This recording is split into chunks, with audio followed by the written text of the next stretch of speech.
What's up, guys? Spin Firearms here. If you like small guns, if you like the Bodyguard, if you like the LCP Max, if you like pocket carry in general, hit the like button, please. It's a gentleman's agreement. I put out the content, you hit the like button, we're all even, we're all squared up. It's like giving a handshake, right? So I'd appreciate that. Also, subscribe. This is the perfect channel for you if you're into that sort of stuff. Prior to the Bodyguard 2.0 by Smith & Wesson, they had the Sigma 380, the SW 380. And even though it looks absolutely ridiculous, sights, non-existent. Mag release, non-existent. Texturing, non-existent. Slide stop, non-existent. Reliability, 100%. Price, $150. Slide, made of PopCam metal. Actually, a really nice shooting gun, I'm not even going to lie. But this was one of Smith & Wesson's pocket pistols. And like I said, it was made to be cheap and just so someone can have something on them. And that's typically speaking what pocket pistols are for. They're cheaper, but at least you have something on you. Walking around the house, I'll throw an LCP in the pocket. I'll throw a Bodyguard in the pocket. Just I can still play with my kids. I can still take them to the park. I can still do the lawn. But I can still have a gun on me. So pocket carry is crucial. Regardless of how this thing looks or how it's made, it runs. And it runs everything. We have yet to have a single malfunction through this gun. And I find it actually pretty dang cool. And if you're wondering how the mag comes out, you just squeeze it. But overall, not a bad shooting gun. I'm not even going to lie. From there, Smith & Wesson put out the Bodyguard 1.0. Not a bad pocket pistol. It does, though, have what nowadays people would say a bad trigger. No, it's just a hammer-fired double-action trigger pull. This is your safety. Obviously, they have a manual safety on it. I bought this for $125, so I wasn't picky with what came on it.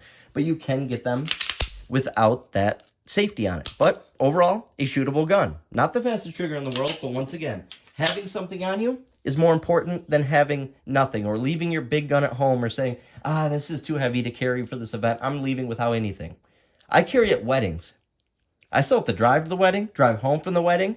Stuff could get out of hand at the wedding. You just never know. I always have something on me. It was actually pretty funny. We were at a wedding, a week or so ago, or maybe 2 weeks ago, and my wife's dad was a little tipsy, right, enjoying himself. And he's like talking about my channel, and this is a big businessman. He kills it in terms of income. Business owner, unbelievable. Made an amazing life for himself after going 2 years straight without a paycheck. Turned it around and is living an unbelievable life. Gotta respect it. But anyways, he was a little tipsy. And he goes, he's slurring, goes, dude, this dude always has something on him. And he's just laughing. And I'm like, yeah, I love it. I always do. That's what I'm known for. And I stood up and I showed him in my pocket and he just lost it. And he's in front of all these other millionaires, his business partners, and they're all just cracking up because I'm carrying at a wedding. It was one of the funniest moments ever. He's just dying of laughter. It was hilarious. And this is what I had in my pocket. At least I had something on me. I just remember that because it was super funny. Now, Smith & Wesson has released the Bodyguard 2.0 and the Carry Comp. In my opinion, if you have a short barrel like this, it's already in 380, do not get a compensator. It doesn't help whatsoever. Yes, it's a little bit flatter, but I'm telling you guys, stuff like that can affect reliability, all sorts of stuff, especially with certain hollow points. Just stick to this. It is flat as you need it to be. And this is a great gun. It's a huge upgrade from what their pocket pistols used to be. But at the same time, you now got rid of that trigger, which is meant for pocket carry. So basically what they did is they went out and made a gun that's more meant for appendix carry. Well, sometimes I appendix carry my LCP Max. This is a blacksmith tactical holster right here with a monoblock, one of my favorite setups. And for a light day setup or a light carry setup, I'll carry this. Or I carry it in the hog holster stash holster. And oh yeah, guys, they make a stash holster for the Bodyguard 2.0. They also make a stash holster for the new Ruger with LCP Max with the Ready Dot. It should be available on the website, so code SBN for 5% off the stash holster. I also will run the Bodyguard 2.0 out of the Pard holster. You loop this around your belt. I actually use one for my Diamondback at work. I'll take it, loop it around my belt, and you go to draw, it just comes right out. It's a great way to go. This is my work carry. I'm big into pocket carry. Or I'll throw this in a stash holster. But you do notice that this is going to be bigger than the Bodyguard 1.0. It just is what it is. But this gun is great. But like I said, for pocket carry, it has such a good trigger, it's a little nerve-wracking in a way. That's why you get Kydex. Unbelievable trigger. On top of that, one of the better finishes you can get for a pocket pistol. My Bodyguards, I have multiple Bodyguard 1.0s, never a single rust issue.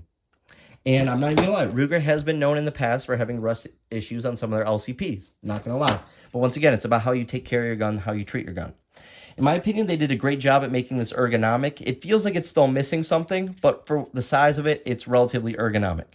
Has good texturing. I wish they did a little bit more, but overall, good texturing. Memory pads, a little bit of friction right here to help fight some recoil. But at the end of the day, you don't really need to fight recoil because there is none. 10+1 or 12+1 capacity, which is unbelievable. I wish they released a 15-round mag. I have a feeling that Ruger will be releasing a 15-round mag soon. I don't know anything, but they definitely should. They definitely should. I should email them and tell them to. In my opinion, I like the LCP Max more. I can get 2 LCP Maxes for the price of a Bodyguard 2.0. The LCP Maxes are going for $230 right now. But this does have some better features than the Ruger LCP Max. I've just always been an LCP person. It's what I like. Check out the stash holster too in action. You just flip it, boom. And I just prefer this. The trigger's a little bit heavier, especially for pocket carry. And on top of that, if you get the stainless version, they upgraded the trigger to that. It's solid, a little bit heavier, but still a really nice trigger. The Bodyguard is more of a trigger for shooting fast, which is a really nice feature as well. Really nice trigger. Feels sort of cheap, but trust me, it's just fine. Super low bore axis, your hand sits up really high, and like I said, ergonomics 100% on point. But then also came the Hellcat in 380. And the thing about the LCP Max, you now have a version to get an optic on it right from the factory with the Ruger Ready Dot, right? Sorry, the camera's not picking it up very well. And we just did the shooting review. You can check. It came out a couple days on my channel. And the Ruger Ready Dot's awesome on this pistol.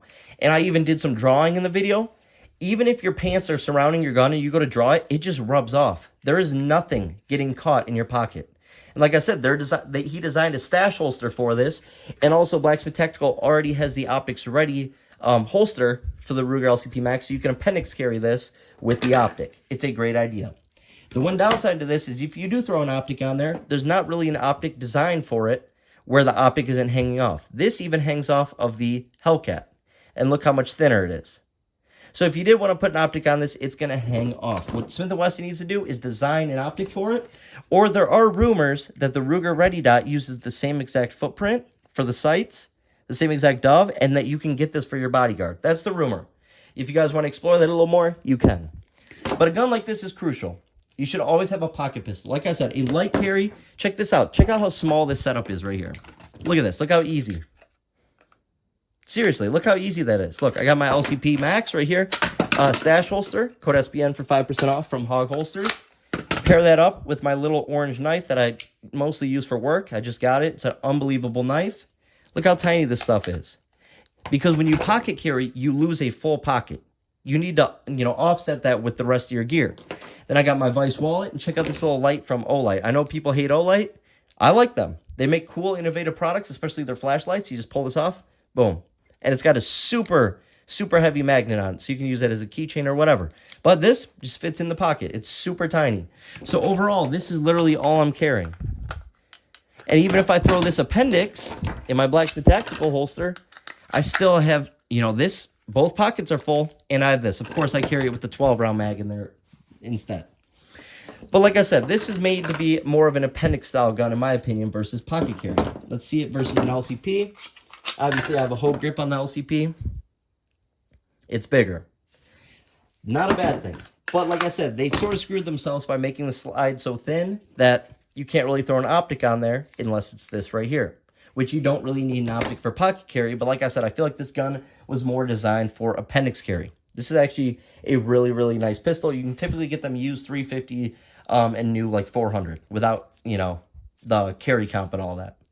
Overall, I wish they would have made the trigger guard just a little bit bigger because where I live, it gets cold. You want a little bit more room in there for a gloved finger. Notice the LCP Max, they still left room, but they didn't for this. Especially if you have to get in your pocket and come out, you need to be able to get your finger in there immediately. Once again, though, not a bad thing. Not worried about there being no rail. Overall, an awesome shooting gun.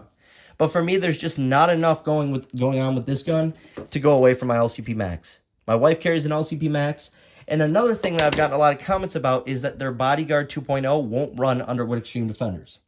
If you carry in wintertime and it's cold in your area and you're carrying a 380 with a super short barrel, you need the right ammo. So there's certain ways to go. You can go Underwood Extreme Defenders, which is what I'm talking about. That is like the go-to round for 380 because 380 hollow points don't expand very well.